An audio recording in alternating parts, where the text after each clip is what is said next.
Second disclaimer ये मैं देता चलूं कि कुछ टर्की के अंदर ऐसे इलाके हैं जिनके अंदर नुफूस रजिस्ट्री भी बंद है, प्लस टीआरसी भी आप अप्लाई नहीं कर सकते उन इलाकों से। तो आज की जो वीडियो उसका मैं आपको बताऊंगा कि आप अपना किस तरह से नुफूस के अंदर एंट्री करवा सकते हैं अगर आप इन टर्की रहते हैं ऑन रेंट, या फिर आप यहाँ आ रहे हैं और सोच रहे हैं कि हम रेंट का घर लें।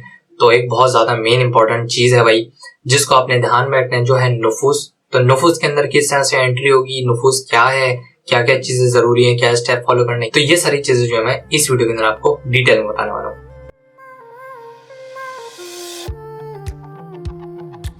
तो जी मेरा नाम है अली और आज की वीडियो इसके नाम हम बात करेंगे सारे नुफूस रिलेटेड कि नुफूस क्या है, किस तरह से हम इसमें रजिस्ट्रेशन करवा सकते हैं। मतलब नुफूस जो है वो कहते हैं एड्रेस वेरिफिकेशन को, जो कि टर्की में बहुत ज्यादा जो है वो इम्पोर्टेंट चीज है जिसको आप अपने ध्यान में रखना है। और टीआरसी के बाद सबसे मेन इंपॉर्टेंट चीज यही होती है जिसकी बेसिस पर आप टर्की में रह सकते हैं। तो हम चलेंगे स्टेप बाय स्टेप में जाने से पहले दो एक मेन चीजें भाई जो कि मैं आपको क्लियर कर दूं ताकि आप जो है वो फुल समझ सकें किस तरह सा प्रोसेस होगा, कैसे होगा। तो भाई सबसे पहली चीज है जो आपके पास होना चाहिए आपका टीआरसी। टीआरसी क्या होता है भाई? टर्किश रेजिडेंस कार्ड, ये सबको पता है भाई, इसमें बहुत डिटेल में दूंगा। तो सबसे पहले आपकी चीज ये है कि जितने भी फैमिली मेंबर्स हैं, फॉर एग्जांपल आप 4 फैमिली मेंबर्स हैं, आप, आपकी वाइफ और आपके 2 बच्चे, तो इन चारों के टीआरसी कार्ड आपके पास वैलिड होने चाहिए। दूसरी चीज, कोई सा भी बिल, चाहे इलेक्ट्रिक हो, चाहे पानी का हो, चाहे वो जो है वो आपका गैस का हो, तीनों में से कोई एक बिल अपने नाम पर करवा लिएगा पहले से, ताकि आपको आगे चल के जब आप प्रोसेस करवाओ तो आपको कोई मसला ना हो। ये 2 मेन चीजें हैं जो कि हमें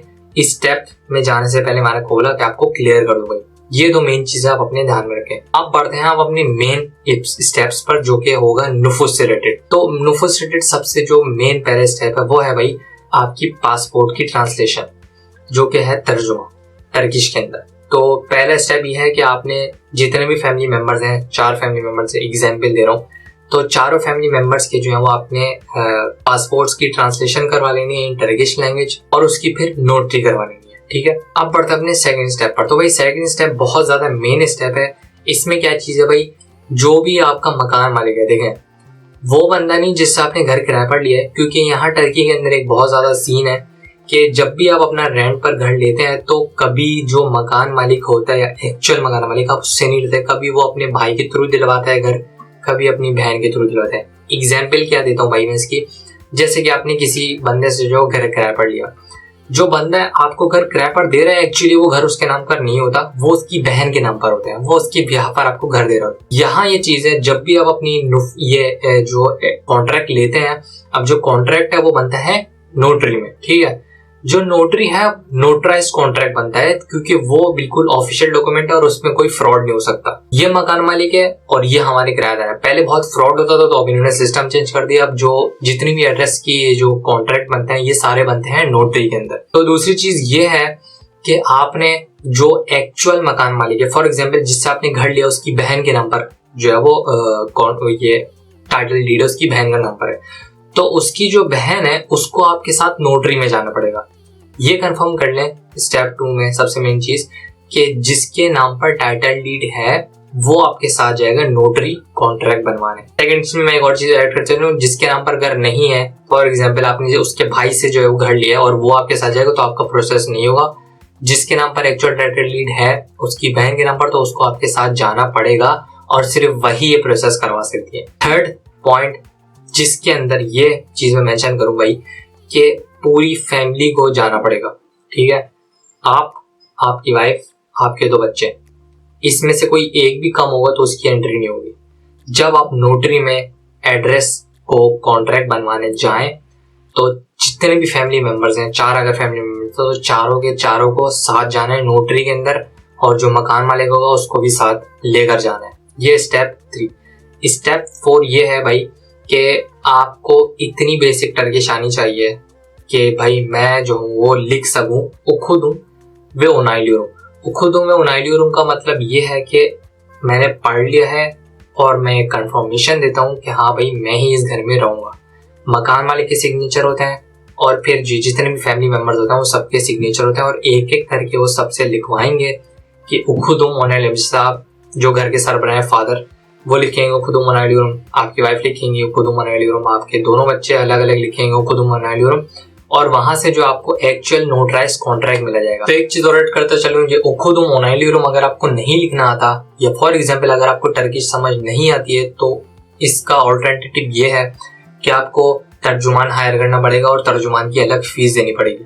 तो इसलिए मैं जो ये फोर्थ स्टेप बहुत ज्यादा ये भी जरूरी है, क्योंकि आपको इतनी बेसिक लेवल की टर्किश आनी चाहिए। अगर नहीं आती होगी तो आपको फिर तर्जुमान भी हायर करना पड़ जाएगा मजबूरी में, वरना आपका काम नहीं हो सकेगा। तो ये भी अपने ध्यान में रखें। इस कॉन्ट्रैक्ट की जो प्राइस होती है भाई, जो कि गवर्नमेंट की फीस होती है, इसमें अलग से कोई भी जो है वो पैसे नहीं लगते हैं, किसी को पैसे देने की जरूरत नहीं है। आप बाय ओन भी करवा सकते हैं अगर आप मालिक मकान को इतना समझा सकें तो ये करवाना है।